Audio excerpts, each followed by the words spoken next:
welcome to the late night respawn. Oh my gosh, the podcast where your favorite gamers finally get to talk uninterrupted because the kids are finally asleep. I'm Twin. I am joined by my lovely sister Vix and my partner in co-op gameplay, Blackice. We're happy to be here. We're happy to do the thing. It's gonna be awesome. Nope. Alright, so kind of the thing about us is we're going to be talking about video games, nostalgia, a lot of history in the gaming community, and where we all kind of got our start in our favorite games. So I'm going to turn it over to the lovely ladies and they can figure it out from there.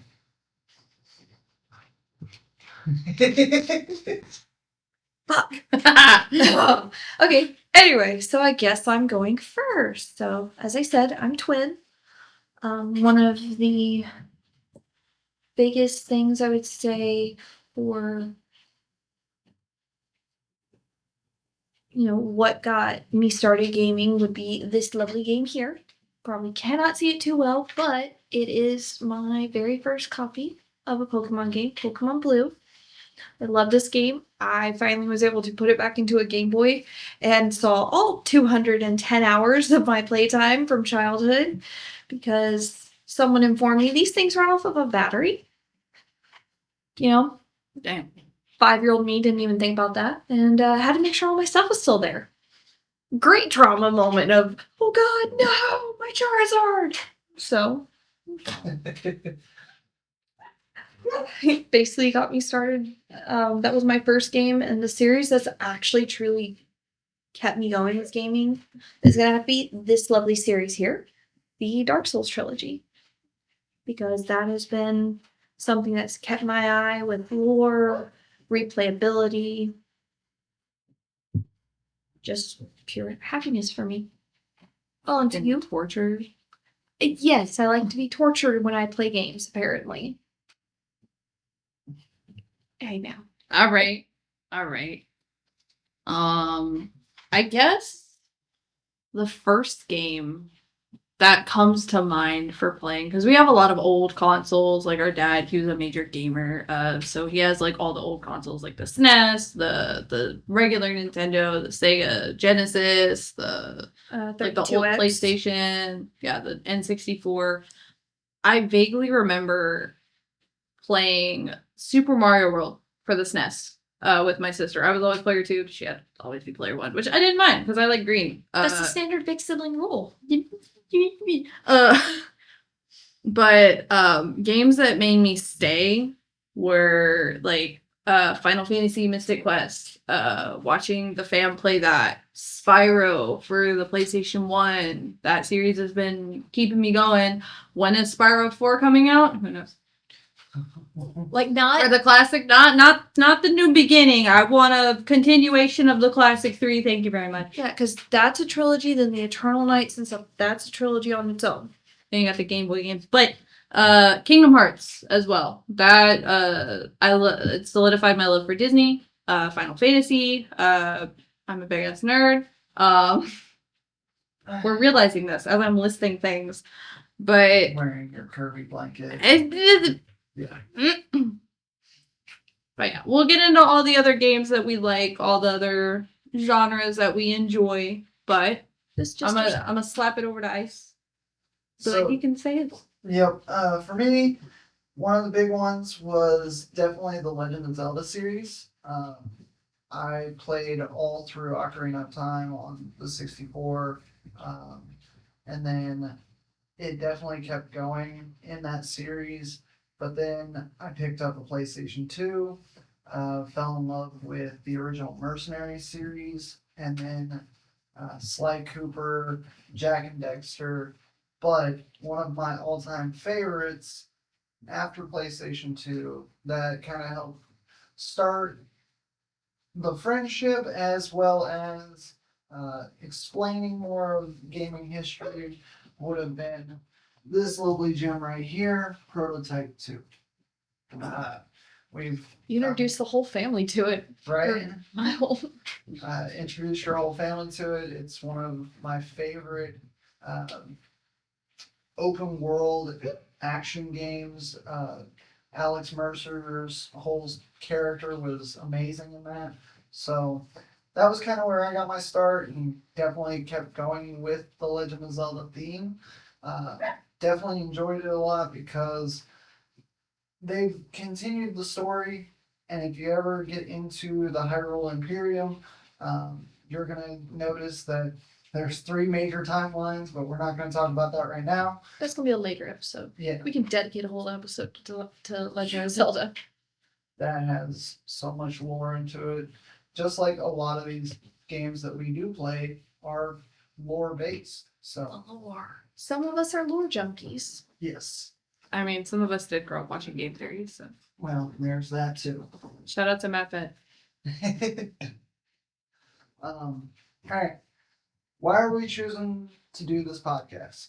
At least from my point of view, it's we see a lot of different people that talk about the games, they talk about the history of certain games, but they don't really cover gaming history from a parent's perspective when you only have a couple of hours because you work a 9 to 5 or you're constantly on closing shifts, so you're up until midnight, 1 a.m. Vix. Or you're home wrangling them during the 9 to 5 when the one's at work and the other's at work, and you're trying to find a balance of how do I be me and So- not lose myself in my children, or in our children, I should say. So at least from my point of view, that's one of the big reasons that I wanted to start this with these two. Not because somebody's a bum and lives on my couch, but that's besides the point. Fuck off! I'm kidding. She has her own room. Yeah, if anything, the whole reason we're starting is because of the one barking. Yeah, no, She's the one living rent free. Facts. dog food, bro. Anyways, Dog food's expensive. But I wanted to start this for reasons of I've always loved the podcast stuff and how people get to talk about their passions. And I know I have niche passions.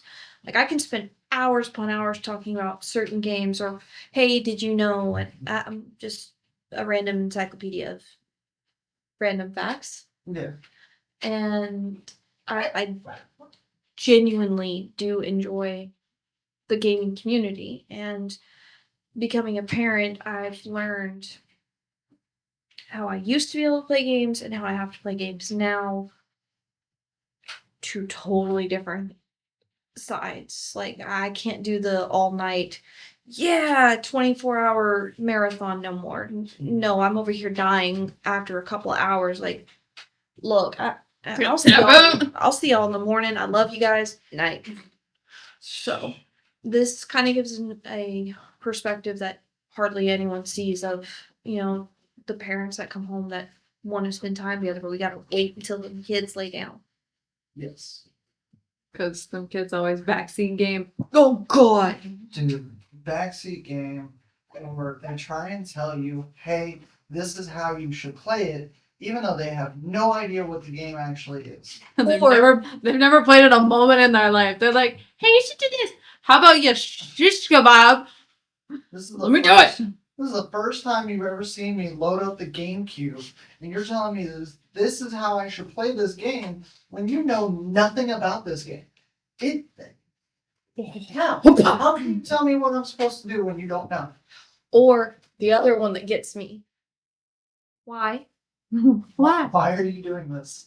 Because this is how you play it. But Why? why? Why are you beating up that Pokemon? Because it's evil. But Why? Oh, dude. So it's Last weekend, or- that's all I got. Can you do this? Can you do this? How about this? Can you do this? Can you do this? No! When I was Stop. playing the Coliseum with them, yeah. trying to explain Shadow Pokemon. Oh, Oh my goodness. That must have been entertaining. Yours. Every couple of seconds. Why are they evil? Because that's what the team is. That's Why? what they do.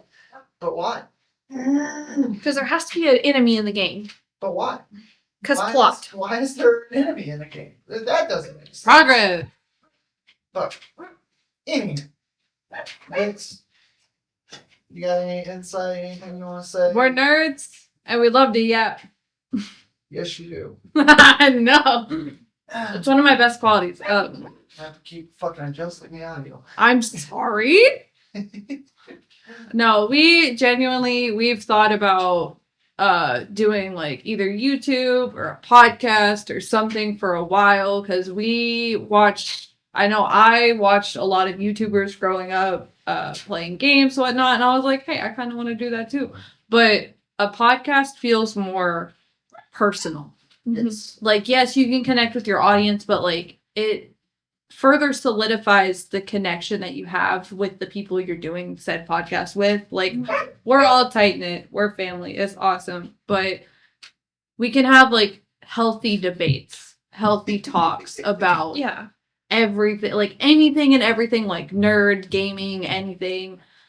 Like, it's a good time, it's a fun time, and we want to do more. And we all have different perspectives on gaming in general because some of us like, more, I would say more shooter games. Then there's some that like more sports. There's some that like more cozy. This at least gives a different perspective compared to, just one little niche of the gaming community. Yeah. Because it's great for it to be represented, but it's better when you're able to talk about it as a whole. There's also not a lot of people. Well, I'm pretty sure there are a lot of people in the community. Don't let me backtrack on that. There's not a lot of like channels or whatnot, or maybe there are channels out there, maybe there are podcasts out there that might talk about I want to say maybe the struggle of like balancing parenting and gaming. Balancing wanting to be able to game and balancing like major responsibilities of being a parent and like wanting to have that few moments to just Right. go into gaming. But I personally have not seen a lot of those channels around, and I'm like, maybe we can be the first or one of the first that just puts the foot in the door for other parents to be like, hey, we game too. We'll have a community. And it's okay. You don't have to feel guilty for wanting to game. Like, Yes. you shouldn't feel guilty of wanting to still do your hobbies and still be yourself before kids. Very much so. And I know, at least from our experience as we have gone around the community, we noticed, there's a lot more times that parents will come in, they're shopping for them, but at the same time shopping for their kids. Mm-hmm. Especially in our local game stores, whether that be, a board game store or like Game Exchange or any of those other big ones. Yeah. They are stereotypically looking for themselves, but at the same time, they're looking for their kids because we always want to branch our hobbies with our kids. Yeah. And it's definitely a different kind of bridge when we're getting started and trying to explain why gaming is what it is. Taking them down that rabbit hole of, okay, this is a whole different universe and this is what happens in that universe. But the same could be said for movies and anime and different Books. things like that. Books, yes. So it's definitely a good start for us to really explain and show the culture, hey, yes, you can be you while still being a parent, because you can still have your games. You can still play and be a recluse. Yes, it's after dark, but guess what? Comes You're with not the alone. territory. We all do it. We're, 2 a.m. rage quit sessions on, Ready or Not, or any of those Milsim games that you and your buddies are playing until 4 a.m. and you gotta go to work at 6. Been there, done that, don't want to do it again. Kidding, I do it tonight. But Speak for yourself. yeah, right. So realistically, right, favorite genres of games. We all have our own kind of category that we fall into. Um, Or that we lean more towards. yeah, that we lean more towards. Um, Recently, I got real heavy back into GameCube. Basically, every game that was nostalgia for me on the GameCube was, Legend of Zelda Wind Waker, Pokemon Coliseum, Gale of Darkness, um, Simpsons Hit and Run, just to name a few, uh, have been just dedicating hours to that. Uh, but at the same time, Forgot one. Luigi's Mansion. Luigi's Mansion, the original one, Because the kids have like, loved watching you play that. Pikmin as well. Yeah. But that's kind of the spread of the genres that we're going to talk about is, it doesn't always have to be a hack and slash. It can also be a cozy game, but there's also everything in between. We don't have to just, Indies. we don't have to just play the mainstream AAA titles because realistically, looking at what we have on the table here, I think we have maybe 3 mainline titles. Well, I mean, technically all of these can be considered mainline titles. I mean, you've got Overwatch, you've got Yakuza, you've got Pokemon, then you've got... Overwatch I would not consider a AAA title. Well, you gotta think it is... It's become more mainline since it went free to play. Yes. But when Okay. it first started, it was definitely an indie game. Just Okay. like Prototype technically would not be considered a AAA title. Really? No. I mean, It was made by Activision, but it did not get love like that. not how, like, Pokemon and, like, Exactly. FromSoft does. Exactly. So when you talk about getting love from a company for the game, Activision, they pumped out the 2 and they were within 5 years of each other. No, And there's so much more they can do with that story. exactly. I still hate the fact that that man beat us to beating the entire game and 100%ing all the achievements. You bought it, Yeah. but he said, nope, I won't beat it before them. Yep. By he, we mean our dad. Yes. Yeah. There now. But anyways, so talking about that, like the AAA titles and everything like that, indie games, X, Y, and Z. There's so much that goes into it that could make up the different genres of the community. There's no limit to gaming. The limit does not exist. Well, Like one of our favorite indies, it started as an indie and then became basically a AAA title. It's getting its sequel here soon. I mean, technically the sequel's already in beta testing. They're working on pulling it from it. Hades. oh, okay. Because Yeah, no, we love Hades. We love Hades in this house. it's how it started. Yes, that's us. That's all. Anyways. You like watching it. Yes, and the soundtrack is fire. I will never deny that. That is going to be a whole episode, and we're going to talk about video game soundtracks.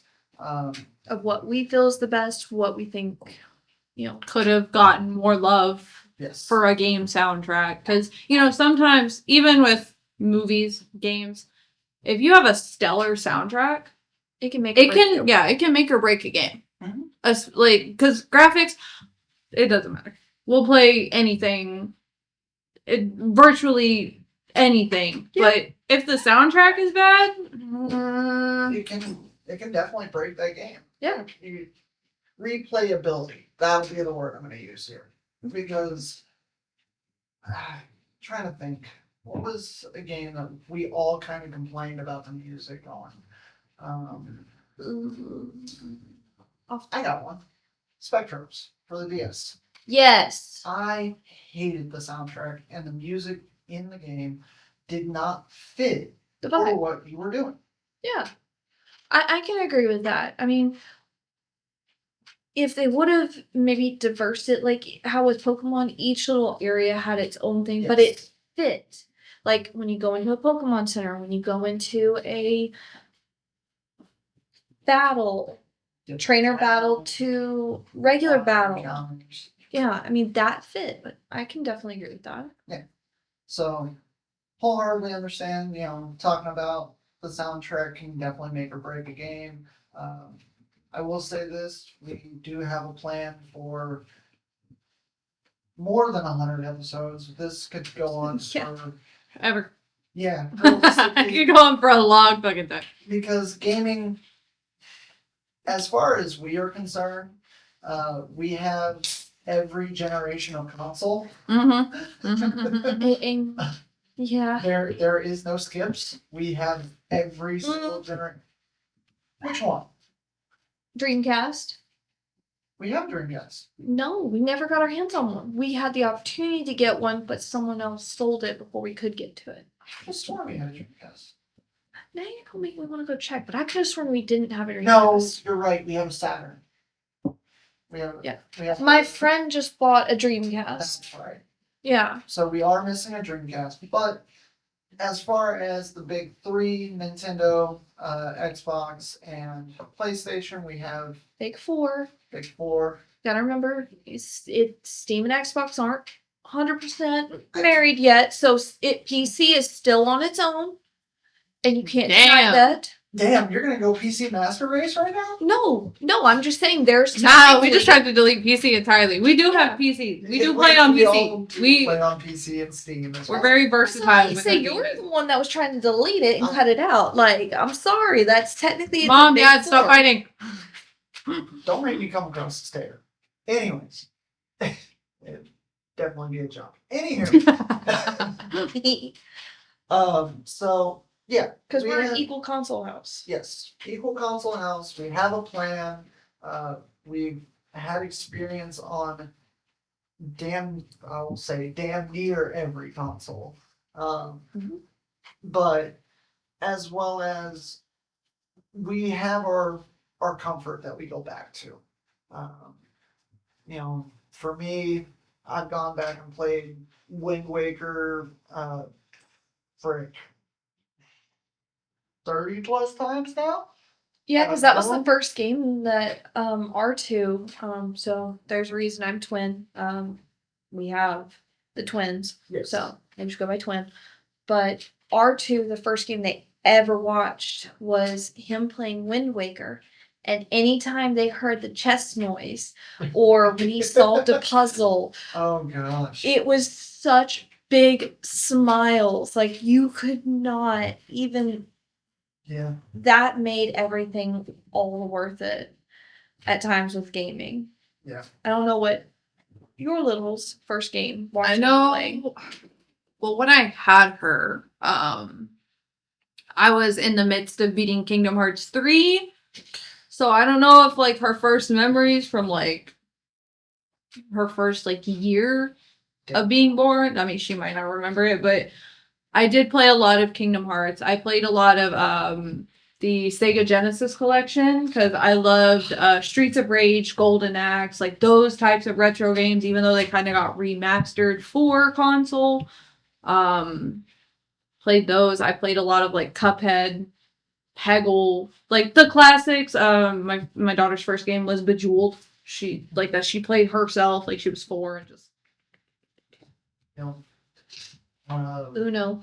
Yeah. Oh my gosh, the twins they play the crap out of Uno. We've constantly had to go through it and make sure we watch them and help them every now and again. But these kids know how to play the console version better than they do with actual cards, which is hilarious. But starting out with gaming, kind of getting them their first big break into gaming, away from like phone or tablet or anything like that. Because, Not that there's anything wrong with that. yes, It's just we wanted them to experience how we originally gamed. yes. So one of the big things was we really went on a scavenger hunt, trying to find basically original Game Boy SPs and multiple copies of original Pokemon for them to be able to play and see how it was when we really started. Yes, we kind of just showed our age, but same time, it is what it is. Showed our age. We have literally stuff What an from age. here's PS3 and PS4 and then 64 Game Boy Color. Wait, I'm no, not Color. Excuse me, just Game Boy. I'm talking, we're showing our age of, I said we started on the SP. We did have Game Boy and Game Boy Color, but We started them specifically for Yes. the SP because of portability. wise. yes, it is one of the most portable and handheld for their size. And we don't have to worry about fighting Yes. over a controller. But, dude, holy cow, going after the Xbox consistently. And we have the one controller down, then we have all of our other ones put up. Mom said it's my turn with the Xbox. Dude, holy shit. Especially whenever they go to the other parent, it's like, wait a minute, I never said a damn word. But How Mom, am use I the here? other Xbox. Let's just go to that one. No, that's mine. No. Or mine in the room. Like, oh, we know you have one. Are you going to turn it on for us? No. It's like, Bruh. hello, can we have a turn? Like, we think it's sometimes a mistake, or I do, of having them also be gamers, because that just means a lot more TVs are going to be needed. Yeah, holy cow. You just thought about that. No, we already have a lot of TVs. Okay, true. But Projectors for I it, will too. say this, at least I'm not like my coworker who accidentally orders an Amazon TV and it never gets delivered because it's through Best Buy and he never answers their phone call, and it would be his third TV that he ordered. But anywho, Whoop, there it is. You know who you you are. know who you are. Anyways, so there's that. What would you guys say is your go-to stress relief game? Twin, you're going last. Okay, damn. Damn. Yep. Go ahead. Yeah, I feel God. shamed. I don't know, cause it just depends on what mood I'm in. Cause, like, cause I like a whole bunch of different genres. Like, right now, my good friend Orf, shout out when you're watching, Orf, you're wonderful, love you. He put me on to Yakuza a couple of years ago, the Yakuza series. That series I can play day in, day out. It's kind of like an action-based RPG, except for Like a Dragon and Like a Dragon Infinite Wealth. Those are more like RPG turn-based, but it's something that I can just get lost in. That I can just turn my brain off and be like, hey, this is a wonderful story. So many side quests, hours of content. Kind of difficult if you're trying to 100% the game. Because Miss Ma'am over here likes 100% games, and there's nothing wrong with that. It's just We'll get to that. she will be on that game for a while. But that was it's been a huge comfort, huge help with a lot of mental stuff when I'm stressed. Just getting lost in that story, and such a wonderful story with the animation, the soundtrack, the voice acting. Yeah, the immersion, the voice acting is just but I guess like Yakuza. I used to play Overwatch a lot. I used to play Mortal Kombat a lot. Back for Blood, Left 4 Dead, Soul Calibur. Soul Calibur. Yeah, like a lot of fighting games. Those used to be my stress relief too. I used to stay up way too fucking late. It was a way for her to perfectly take her anger out on us without actually taking her anger out on us. Yeah, and then the Love you. character customization. Yeah, I could do character customization for days, baby. 4 days. You still do. Yeah. How long did it take you to make your Baldur's Gate character? Like an hour and a half. And that's because we had to I got have no the- shame. And we had to rush you because we're like, hey, let's finally see the intro to the fucking game. Yeah. Anyways, talking of 100%ing games and everything like that. there is this really cool thing that we found out. It's called retro achievements. Yep. Shout out to that YouTube page because he was really awesome of showcasing that. And definitely explaining how to go through and set it up for your emulation, and certain games that you can go through and add achievements to old consoles. So for some of us, we really like to go for achievements, but It gives me a goal and a sense of accomplishment. I understand this, but there's also a story and you can follow it as well. I have followed the story. I usually wait. It just to do takes you that. hours to get there. Hours? Okay, which one? Days. Hey, which one of you has beaten Skyrim? I don't. Uh-huh. I don't want to talk about it. Yeah. Okay. Who broke a console with how much she did on Skyrim? Shut up. There's that. Yeah, fun fact, don't play the PS3 version of Skyrim and not have adequate memory because it'll kind of break it. Yep. But talking, the retro achievements and our go-to stress relief games, one of the all-time favorite kind of just stress relief games for me would have been Tony Hawk's Underground 2 for the GameCube. Mm-hmm. Just because of how off the wall, how different that game was to the pro skaters and stuff like that. Since, especially comparing it to the first 4 that have now been remastered. But Underground in general, you got to do a lot more, as well as they brought a lot more of the ridiculousness into it. Mhm.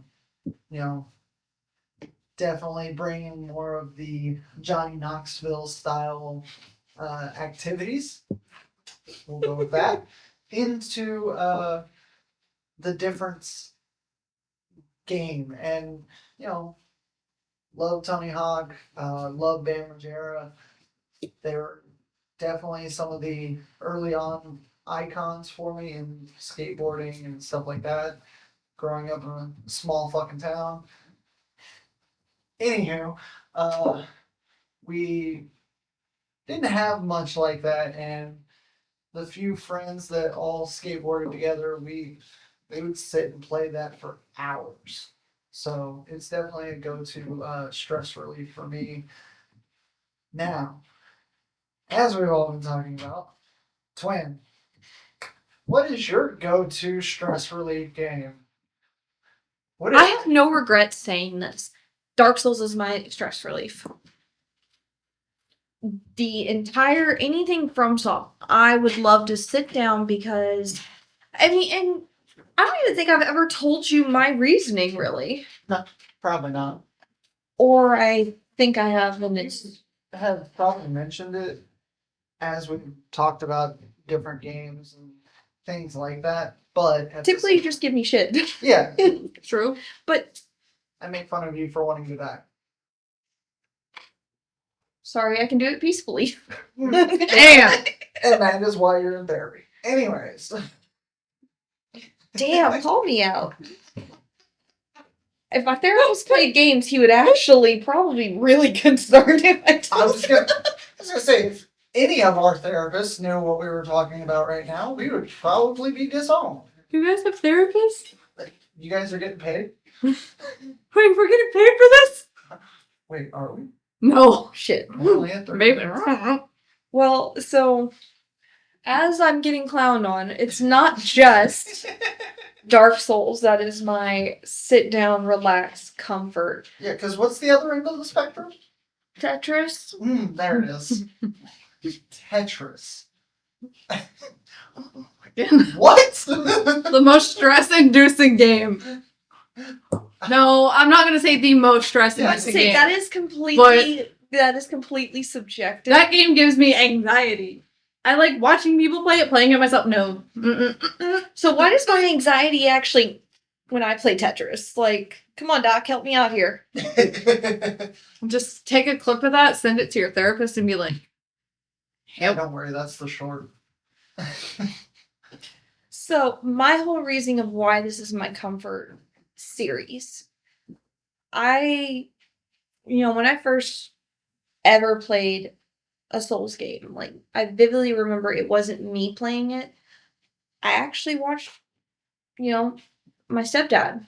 He played a little bit of the first one, and I was like, okay, yeah, this is kind of cool. And I started asking questions, and then I started, I tried it.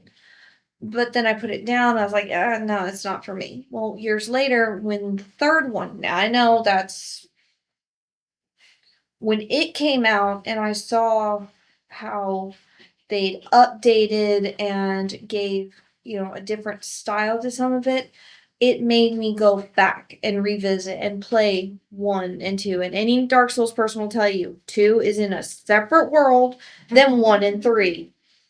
I can go on about this for hours. A whole episode. That's a whole series on itself. But because of the story without it being a story, the fact that you have to actually go through, read item descriptions, put it together yourself in a way, and hearing, some of the dialogue, going through and then following other YouTubers talking about their interpretation of the lore. Vadi Video I've watched his stuff so much explaining the lore, and I've heard the cut dialogue specifically from Artorias. And it's gut wrenching when you actually hear it and you know the story behind him, and just learning that. The descent of madness and embracing it. Yeah. Well, not exactly embracing it. Well, He just lost himself. But while he was losing himself, the last thing he does is protect his most loyal companion. Yep. Like, that's just a gut punch. And it's not that I like that. I like that the fact that I'm able to piece that story together with items without being told that story. Mm-hmm. I get that free interpretation, and I can visually see it. It's like when you're reading and you see it play in your head without actually seeing it. Well, this time you're seeing it without actually reading it. So, kind of similar to in our other favorite pastime, Magic the Gathering, when you have the different notes at the bottom of the card and as they call it, flavor text, that can build a whole story based off of one card of what's going on in the entire. Across many sets too, because there's the Goblin Canon, and there's like it counts down 4 goblins, then 3, then 2, then none. So basically that way, but yeah. So in a little bit of the pastime of that one, very similar. Building stories based on just an item, just different descriptions of things. You got any input on that, experience on that from I know your side? I know, like, a lot of people say, like, fighting games, they're just fighting, blah, blah, blah. No. Because I want to say, we played Soul Calibur 2. I can't remember. Religiously. Yeah, we played Soul Calibur 2 religiously. Because we played it on PS2. 3, yeah, we did that on PS2. I know with Soul Calibur 4, I know they have, like, individual character stories, like, in the story mode. But I spent hours going through each individual character. And it's not that it's like, oh, like using an image to tell a story. It's just when you beat each individual story, you understand how each character connects. Like how it interweaves with the lore, with the timeline, why this character is the way they are, why they do what they do, why they're just either fucking evil or they're the patron saint of their land or their city or their town or whatever. Or morally gray. They get that too. Or if they're just like, I don't know, I'm just here to fight. But the thing about a great game whether that be telling stories through items, telling stories through music, through text, through like just singular characters We didn't even get interweaving. into that about the music. A great game comes from developers that care. Yes. Like Oh developers my that goodness. care, a great team that actually gives it their 100%, everything like that. But you can tell within a game, hey, they care about the story. They want us to know the whole story of these characters, of why they are how they are, and why they do what they do. And sometimes you won't get it the first playthrough. Sometimes you have to play it multiple times. Yeah, because even if you play, like, say, Soul Calibur 4, like, if you played the previous games, there's, like, a certain trio. I'm not gonna say their names, because I haven't played Soul Calibur in a bit. One of them was Maxie. I can't remember the other two, because they were a sibling duo. But that trio, it's like their story is the same every time, but you see them grow as characters. You see them progress. You see them like fight either alongside each other or against each other at some points. And you get attached to these characters. And you watch them grow. And that's what makes a great story and a great saga. It's like with Dark Souls. Well, I assume I didn't really play Dark Souls a lot. I left it to them. They're psychopaths, especially her. But I don't know if like there's characters that like are recurring or like there's like little Easter eggs of the characters, but it's like that. Yeah, it's like that. Like Patches. Fuck you, Patches. Like, that's one character that notoriously, if you play a Souls game and you meet a character named Patches, you have go 2 playthroughs. 1 playthrough, let him bully you. The second playthrough, kill him. Just don't even let him do anything else. Just look at him and kill him. Unalive. damn. Oh, yeah. Monetization. Unalive. On the second playthrough, make sure he no longer exists. We'll bleep it. It's okay. Yeah. Anyways. But it does happen, like, because if you go through the first game, you hear about the story of the kingdom, and then the third game, you see what the kingdom has become. Mm-hmm. Like, it's just the second game, it talks about the faraway land of where the first and third game take place. And there's items thrown in of, oh, this is from somewhere far off. Oh, this is from somewhere far off. This is a sorcery known by this person who then makes an appearance later on. Or you'll find their body in like a crypt somewhere. Honestly, since you said crypt, I think it was Mortal Kombat 10. Yes. Either Mortal Kombat 10. No, it is 10. It is 10. So they have in Mortal Kombat 10, you have like the story mode, you have the regular like fighting arcade mode. Sorry. I know I got a little excited about that. I'm sorry. You have like the normal fighting mode, you have the arcade mode, you have the story mode, and then you have the crypt. And granted, they brought the crypt into. I don't think they had it in 9. I don't think they did because that was the PS3 edition. But I don't think so either. In the crypt, it has little Easter eggs. And I think, correct me if I'm wrong, but in 10, you find I believe it's the skeletal remains of Kenshi. And you take his blindfold so that you can see what cannot be seen. Like you see spirits that cannot be seen. Or it might be 11. Because you see Reptile at one point as an Easter egg, even though he's not a playable character. But he jump scares you in that fucking crypt, and it's just. Please correct us if we're wrong. We're not perfect. Sometimes our game knowledge does get. Honestly, I've been playing the series for a long time, so if stuff melds, I mean, you'll get it. It's fine. It's just a Google search. But the hidden Easter eggs, along with the great story, the music, everything, they interweave to make a great series, and I think that's what makes it a great stress relief game, or even if you want to call it a comfort game. Like, that's what makes comfort games.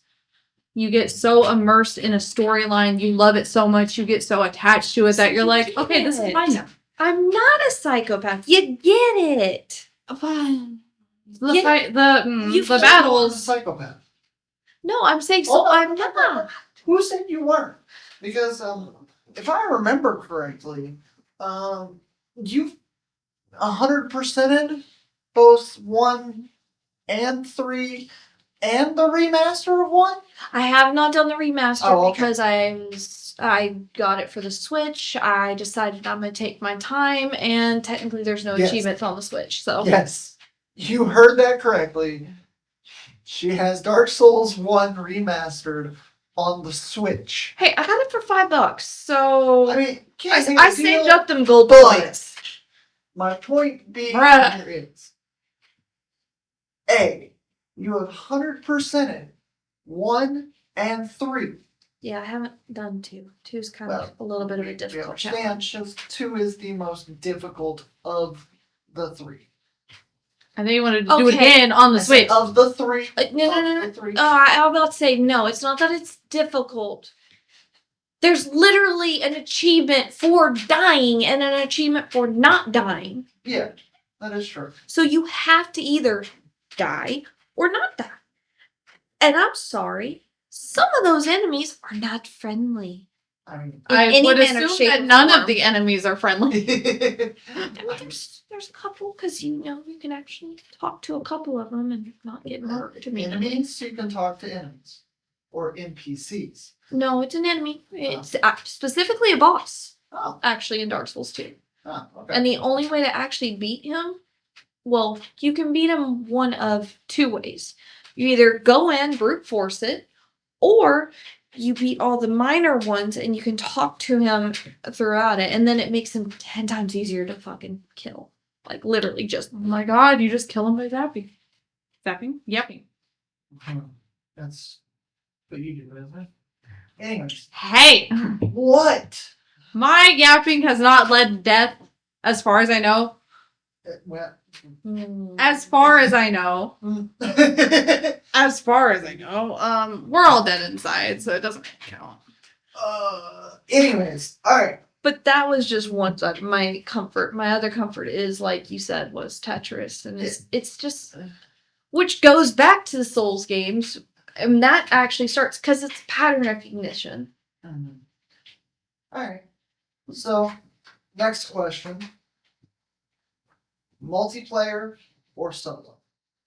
Oh, that's difficult. Nope. Ah.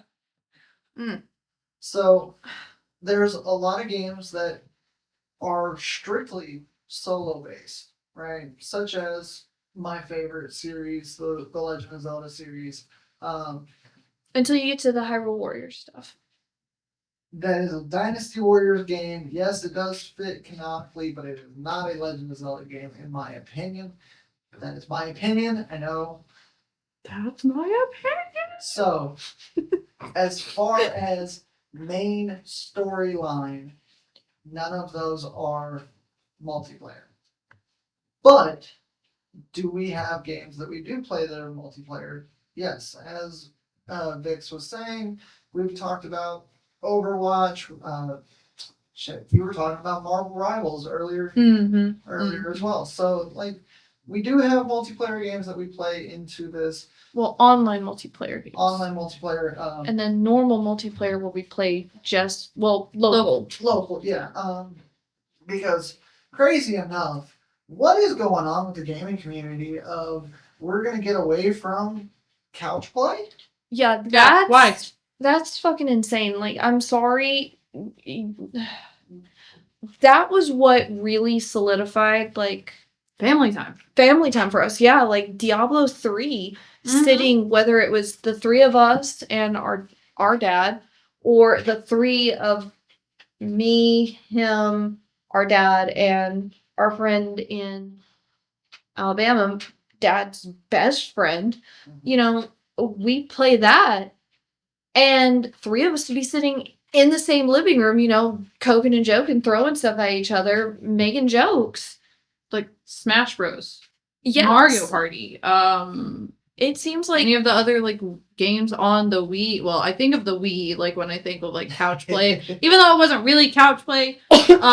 There's a story that we have. I'll delve into that some other time. it's not on the Wii. That's the PS3. Thank you. Anyway, It was still a movement game. It started with the Wii.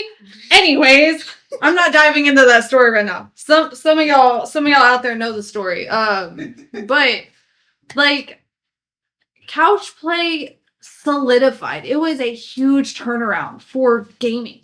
it brought Huge. people together. It brought people together. It solidified community.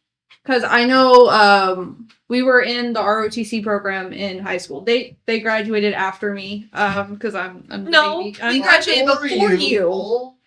We're older. Yeah, true. I said after, didn't I? You did. Before they're older than me. So they graduated before me. Anyway.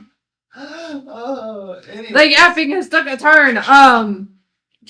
Yeah, they graduated before Yeah. me. But I know we had like community game nights. Yeah. With, like Magic, Smash Bros, Call of Duty, like Halo, yes, like Dude. just like board games, everything. It's just why get rid of couch play when it was so easy? Okay, you Thank- unlocked core memory with that one. Talking You're welcome. Talking about Halo, some of the oldest memories I have was, back in elementary when we would do LAN parties with Halo.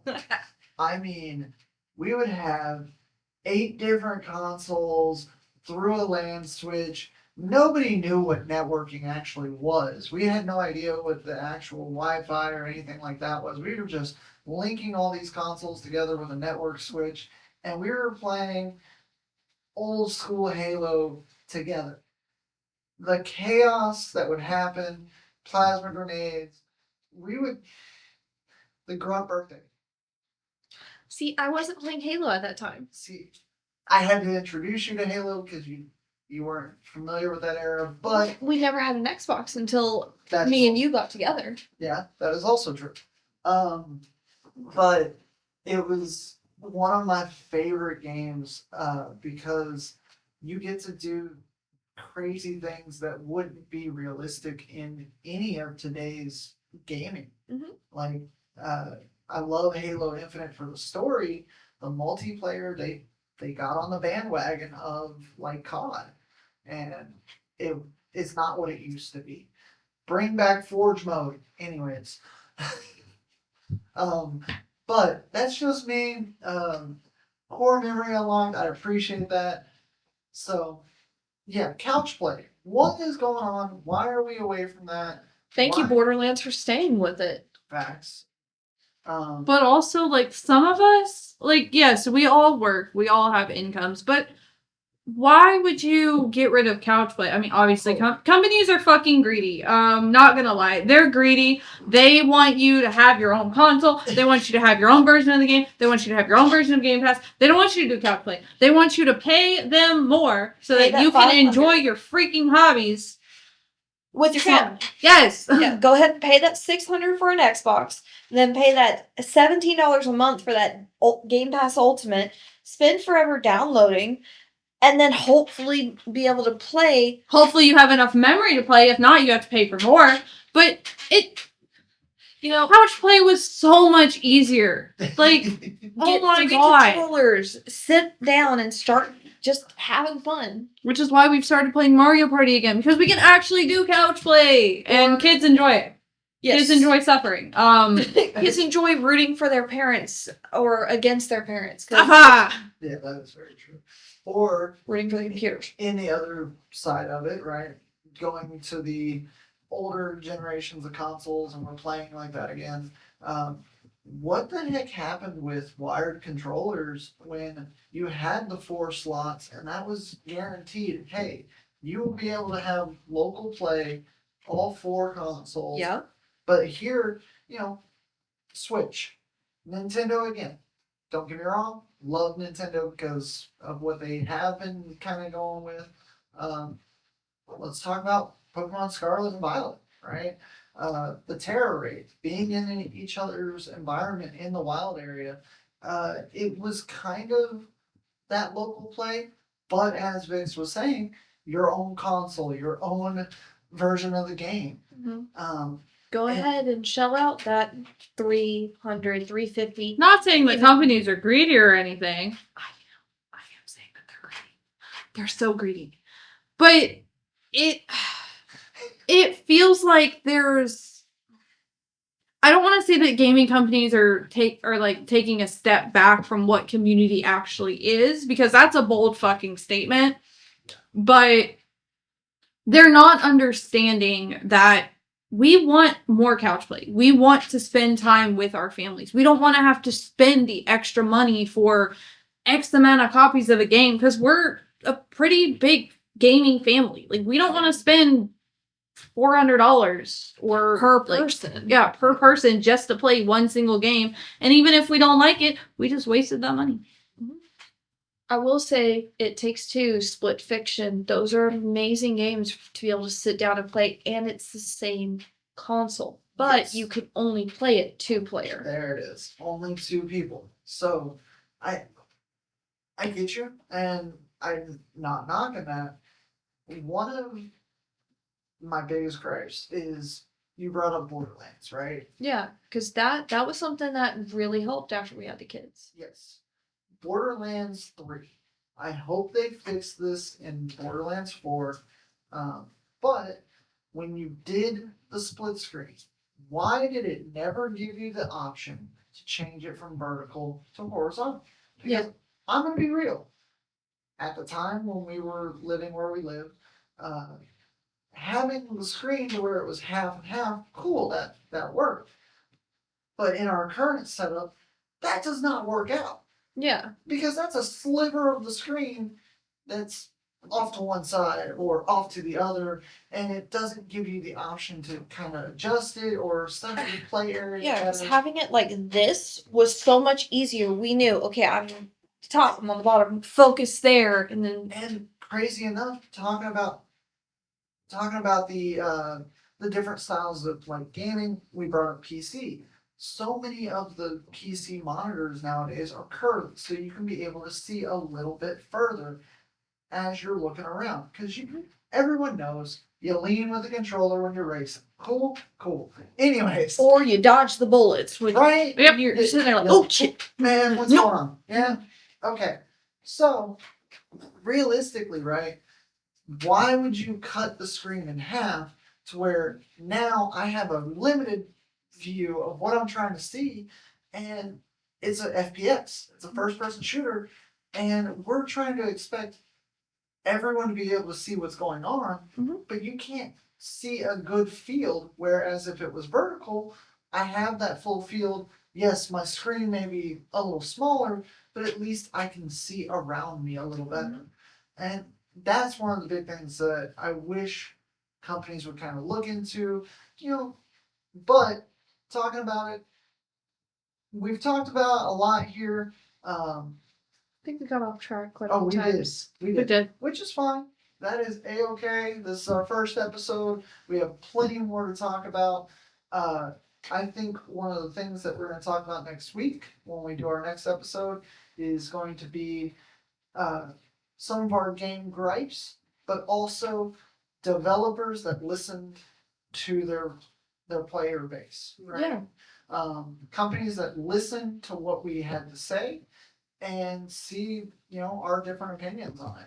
And another big thing is companies that listen too much to their community. That's another one. Because like, the biggest one I can think of off the top of my head is the Cyberpunk franchise. Yes. When it first dropped, they got bullied into releasing it early. Now, don't get me wrong, it's a freaking great game. Yeah, I love Cyberpunk. hell, it even looks phenomenal on the Switch too. And that's something that I was worried about to begin with, but it looks genuinely good. And man, that game has been out what, 5-6 years now? Right about COVID time, yeah, So roughly. yeah, about 6-7 years, really.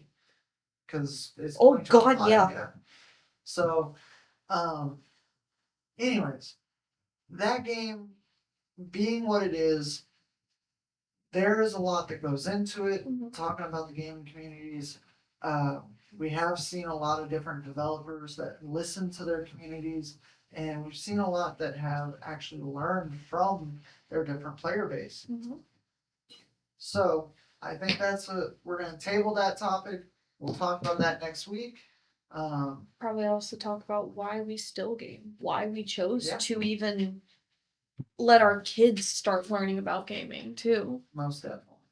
So, Because that's what this is. It's late night respawn, yeah, where we're finally able to game Game and be ourselves. and Talking be about ourselves. gaming, get to experience what we as gamers go through being parents, being adults, having full-time jobs, as well as still having our hobbies that we are passionate about. As you can tell, if you couldn't tell with the crazy tangents we went on in our little this is our thing niche. So, with that being said, we're going to talk about what gaming means to us as grown-ups. Please don't miss it. We plan to post once a week, but look out for any other little extra clips. We're also going to do some very heavy social media engagement. See what the community is talking about. Yeah. The different games that are out there. If you see us in real life and you have a suggestion, you want to bring it up, cool. Bring it up. We'll bring it to the table and Yeah. we'll talk about any and every game. Because yes, we mentioned a few of our favorites. But that's only a few. Yeah, everyone at this table has played anything from Animal Crossing to GTA, which GTA 6. Anywho, Hold up now. We're getting a podcast before GTA 6? What? Controversial, I know. I'm gonna say this: Twisted Metal. Anywho, God, games that deserve sequels. Like there's so much that we're gonna. There's so much that we're gonna hit on. Like, I know one of the biggest topics that we want to talk about, because I know I was mentioning it with like stress relief and all that. Mm-hmm. Gaming and how it helped our mental health. Mm-hmm. Like how it helps. Well, not how it helps, but like gaming and mental health in general. Like the good sides, the bad sides, everything like that. We want to cover all topics. Like we don't want to just do like the happy. Some episodes, yes, they're going to be for everyone, but other episodes we're going to get like into the nitty-gritty. We're going to get into some more mature subjects. It's going to be a lot. Stay tuned. We're excited about it. We have like I said earlier, we have a whole 100 episodes already planned. Yes. And then some. And we are striving for more. We are so excited about this. We're passionate. This is our new thing, and we want you guys to be a part of it. So like I said, we are gonna post stuff. We do already have our Facebook account set up, TikTok, Twitter, Instagram, YouTube, as well as the community grows, we will be definitely more involved, because it's not just one of us is going to be a host. It's all three of us working together to get this up and running and get it off the ground. So, like I said, if you see us, let us know. If you hit us up on any of the social media, it goes to all three of us. So just let us know. Yeah. If you have any questions or you want to hear a specific topic talked about. Because we will actively engage with our community as much as we can. Yes. Stay tuned for polls. It's going to be either Late Night Respawn podcast or Late Night Respawn across all social media platforms on Twitter or X as the new people like it's to call Twitter. It's Twitter at LNR podcast, because Twitter usernames only have about 15 characters, and obviously Late Night Respawn is longer. So LNR podcast, if you see our little profile picture or whatever, we might go through different logo changes, but this is the one that we like right now. If you see our logo, that is definitely us. Hit us up, follow us, interact. We're gonna be here and we're sticking around. Because this isn't our first respawn and ain't gonna be our last. For sure. Y'all have a good night. Bye.